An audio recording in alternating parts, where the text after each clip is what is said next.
নমস্কাৰ, আপোনালোক সকলোকে স্বাগতম জনাইছোঁ অসম ফিউচাৰ ইউটিউব চেনেললৈ। আশা কৰোঁ আপোনালোক সকলোৰে খবৰ ভাল। তো আজিৰ এই ভিডিঅ'টোত আমি Srimanta Sankardev university of health ছায়েন্সৰ CEE ৰিজাল্টৰ আৰু ৰিজাল্টটো কোনটো ৱেবছাইটত দিব এইবিলাকৰ কথা আলোচনা কৰিম। তো আপোনালোক ভিডিঅ'টো স্কিপ নকৰাকৈ সম্পূৰ্ণকৈ চাব আৰু যদি চেনেলটো প্ৰথমবাৰৰ কাৰণে আহিছে তেন্তে ছাবস্ক্ৰাইব কৰি কাষত থকা বেল আইকনটো অন কৰি থৈ দিব। তো ৰিজাল্ট দিয়াৰ পিছত বহুতৰে ড্ৰিম হয় GMCৰ কলেজখনত লোৱা। তো মোৰ পিছফালে আছে আজি GMCৰ নাৰ্ছিং কলেজখন। তো এইখন বহুতৰ সপোন হয়।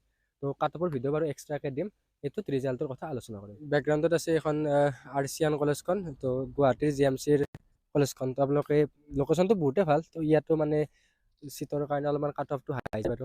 তো ইয়াতে যিবিলাকে BSc চিট পায় তো ইয়াতে পঢ়িব লাগিব। তো এইখন কলেজখন হয়। তো এক্সামৰ পেপাৰখন ইমান হাৰ্ড হোৱা নাই, তো মিডিয়াম লেভেলৰে হৈছে, ঠিকে আছে পেপাৰখন বাৰু। তো এতিয়া ৰিজাল্ট কেতিয়ালৈকে দিয়াৰ সম্ভাৱনা আছে?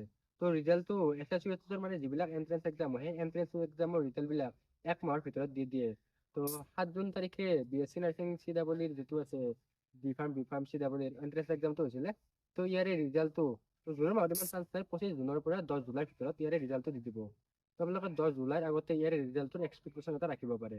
তো ইয়াৰে যিটো ৰিজাল্ট আছে সেই ৰিজাল্টটো SSUHSৰ ৱেবছাইট ssuhs.ac.in, তো ইয়াৰে লিংকটো ডেছক্ৰিপশ্যনত দি দিম, তাতে ৰিজাল্টটো দি দিব।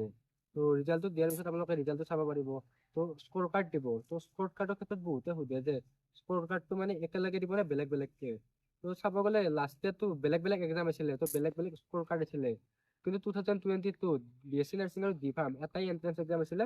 তো তাত কিন্তু যিটো মানে ৰেংক আছে তো চেম ৰেংক আছিলে, চেম মানে একেলগে কম্বাইন কৰি দিছিলে। তো সেইকাৰণে এইবাৰ মোৰ ধাৰণা হয় যে ইয়াৰে মানে স্ক'ৰ কাৰ্ডটো এটাই হ'ব। কাউন্সিলিঙৰ ক্ষেত্ৰতে কৰ্চ চিলেকশ্যনৰ ওপৰত ডিপেণ্ড কৰি কিনে আপোনালোকে কাউন্সিলিংটো কৰিব পাৰিব। কিন্তু যিটো ৰেংক আছে সেই ৰেংকটো মানে মোৰ মতে একে দি দিব। তো এইটো মানে ৰিজাল্ট দিয়াৰ পিছত গম পাব, এতিয়ালৈকে চিয়ৰ দিব নোৱাৰিম। তো ইয়াৰে ৰিজাল্ট দিলে চাৰ্ভাৰটো ডাউন হৈ যায়। তো ৰিজাল্টটো আপোনালোকে আমাৰ ৱেবছাইট অসমplus.com ইয়াৰে ৰিজাল্টটো চাব পাৰিব। যেতিয়া ৰিজাল্টৰ আপডেট দি আমি আপোনালোকক জনাই দিম। তো এই ভিডিঅ'টো বৰ বিশেষ দীঘল ভিডিঅ' নাছিলে, জাষ্ট এটা সৰু ইনফৰমেশ্যন দিছিলোঁ ৰিজাল্ট কেতিয়ালৈকে দিব, কি দিব। বাকী কাট অফৰ ওপৰত এক্সট্ৰা ভিডিঅ' আহিব। তো তাৰ কাৰণে আপোনালোকে সম্পূৰ্ণ মানে ভিডিঅ' এটা কাট অফৰ ওপৰত পাব। বাকী এই ভিডিঅ'ত এইখিনিয়ে, ধন্যবাদ।